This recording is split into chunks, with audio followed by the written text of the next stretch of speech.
et bienvenue sur la chaîne YouTube du site internet chez Delaney.com. Donc comme prévu, je vous fais le test des patchs de chez Jean Marin. Donc ça, c'est ce qui remplace en fait la base de votre semi-permanent et c'est ce qui permet de retirer en fait le semi-permanent sans faire des poses classiques.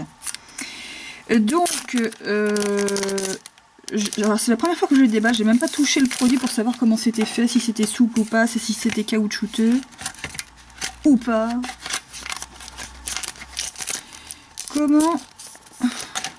Donc il y a 1, 2, 3, 4, 5 feuilles.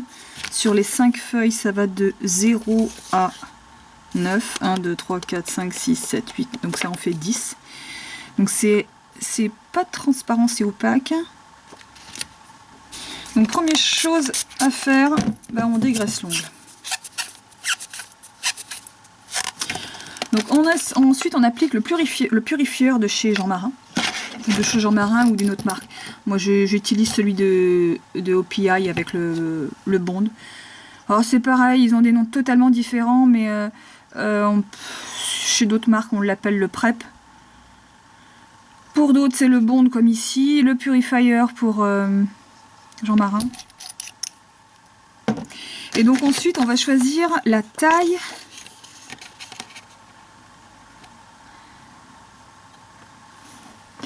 La taille de l'ongle. Alors ils sont relativement longs, c'est très bien parce que du coup ça permet de bien calculer par rapport à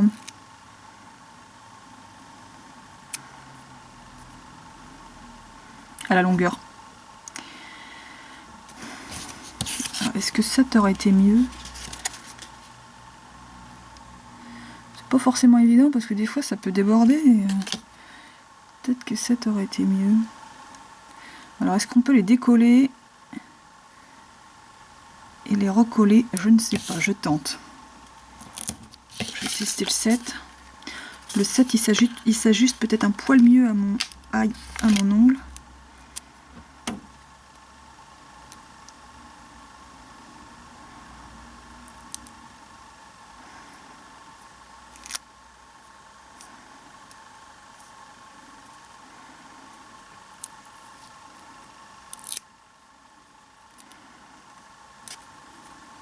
C'est assez fin en fait, donc c'est pas mal à poser. Donc quand il est posé, ensuite on vient limer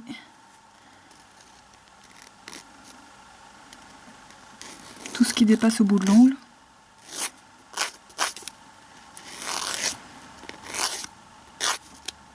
Bon, ça se lime vachement bien. Et donc voilà, votre patch est posé. Donc c'est quand même relativement transparent, ça fait vraiment... Bon, je suis quand même relativement sceptique hein, sur le truc, mais tant que j'ai pas testé...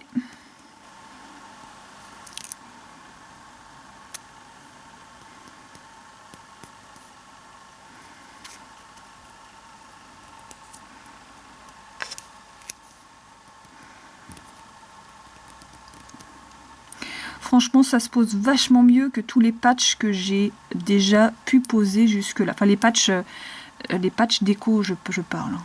Parce que là, franchement, ça se met vachement bien sur l'ongle. Il n'y a pas de pli ni quoi que ce soit. Donc là, c'est pareil en repli. Et on va limer. Pareil, il faut éviter les bulles d'air si on peut.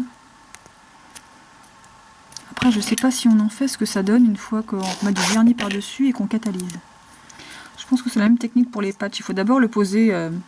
donc en haut évidemment sur la base, à la base de la lunule.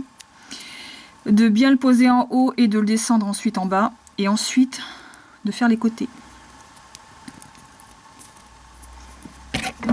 Pareil on lime.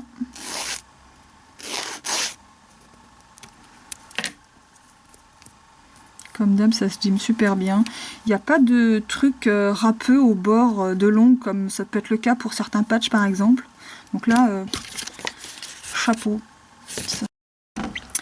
Donc là les patchs sont entièrement posés, donc on peut voir qu'ils sont totalement invisibles sur l'ongle. Donc évidemment je l'ai rapproché au plus près des cuticules. Franchement c'est hyper facile à poser, c'est hyper simple. Je pense pas qu'il y ait la petite gondole peut-être à quelques endroits, mais franchement, c'est relativement simple à poser, quoi. Donc là, je vais attaquer avec de la couleur. Donc en semi-permanent, là j'utilise un ancien semi-permanent que j'ai, c'est du Enfio. Donc là, évidemment, j'utilise ma couleur directement sur le patch. Alors évidemment, comme je le pensais, on est obligé de mettre du vernis en dehors du patch. Enfin moi j'ai un petit endroit là où...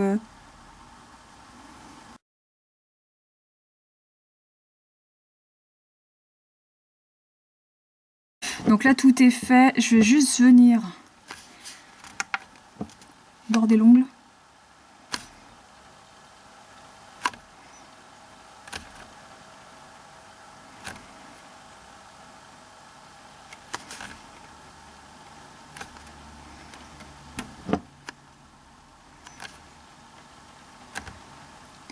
On va enlever les pâtés si on a. Et je catalyse. Donc là c'est 30 secondes. Donc là on a fini de catalyser, et là j'ai passé la deuxième couche.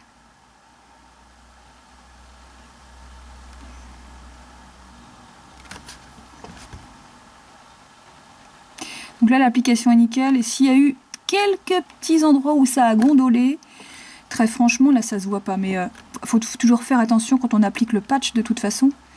Mais franchement là je vois pas de...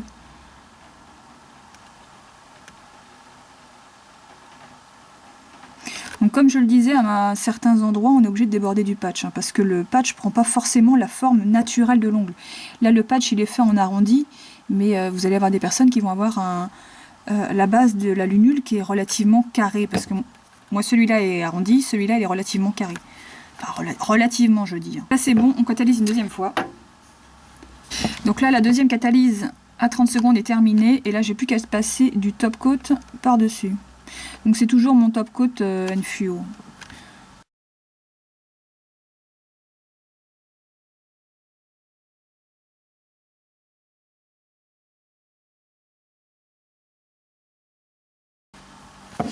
Et on catalyse le top coat. Donc après avoir dégraissé, on met une goutte d'huile pour bien réhydrater toutes les peaux autour. Donc après, pour récapituler, donc ça se pose super facilement, c'est super fin, c'est super malléable, c'est invisible sur l'ongle. Non, franchement c'est pas mal, je m'attendais à pire. Donc maintenant, à savoir si ça tient bien, si ça tient longtemps, et et comment ça s'enlève en fait après. Donc test à continuer. Je sais pas si je ferai une autre vidéo, mais ce sera sans doute mis sur le blog du site internet, où je ferai un article après. Ou alors je refais une vidéo avec la dépose de... Ouais, je vais peut-être plutôt faire ça. Donc voilà pour pose de semi-permanent avec patch, donc sans base, sans utiliser de base. Ce qui permet soit à vos clientes de retirer le semi-permanent toute seule sans abîmer l'ongle, mais bon ça je vais voir ça après si effectivement ça n'abîme pas du tout l'ongle. Ça évite en fait à vos clientes de revenir pour la dépose, quoi, parce que je sais que nous il y en a beaucoup qui viennent, il n'y en a pas beaucoup qui reviennent pour la dépose. Enfin il y en a certaines qui ne reviennent pas pour la dépose en fait. Et du coup elles enlèvent leur semi-permanent toutes seules. Et forcément elles abîment leurs ongles, et elles se disent bah, c'est de la merde parce que ça abîme les ongles, donc j'y retournerai pas. Et rappelez que le semi-permanent, il faut obligatoirement une dépose, sinon vous vous abîmez vraiment tous les ongles. Quand c'est bien fait, il n'y a aucun problème, parce que moi du semi-permanent je m'en pose tout le temps, enfin quasiment tout le temps, ouais, presque tout le temps même, et franchement, j'ai pas du tout les ongles abîmés, ni dédoublés. Ça peut arriver dans la période, dans l'année où pendant une période, vos ongles ils sont pas super, mais bon, c'est l'hiver, c'est un manque de soleil, c'est un manque de vitamines, c'est un manque de fer, c'est un manque de plein de choses. Mais ça reste relativement passager, quoi. Mais bon, là, on va voir si ça abîme les ongles à la dépose, mais je pense pas, normalement, d'après ce qu'ils disent, non. Donc, la suite au prochain épisode.